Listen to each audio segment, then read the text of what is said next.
Presented by Monabic Music। भेलो गामे गामे सोर कहाँ कैली छौड़ी भोर बोले केकरा संगे गेल रही नहारवा के ओर बोले केकरा संगे गेल रही नहारवा के ओर केना छौड़ा के हथौड़ा बड़ी दास भे गेलो पावन गज के लहंगा महंगा वाला नास भे गेलो पावन गज के लहंगा महंगा वाला नास भे गेलो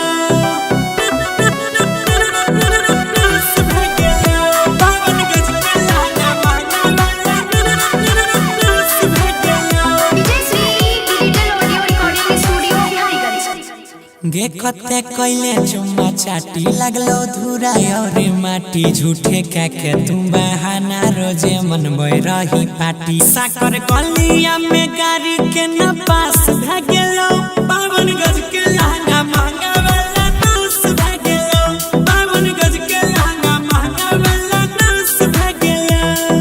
Singing by Gaurav Thakur। नास भे गेलो पावन गज के लहंगा महंगा वाला नास भे गेलो पहिले रहो कसम कस ढीला भेलो नसे नस बोले मुहावा लगाई के पियल को तोहर रस लागो तोहारो दर्द के एहसास भे गेलो पावन गज के लहंगा महंगा वाला नास भे गेलो पावन गज के लहंगा महंगा वाला नास भे गेलो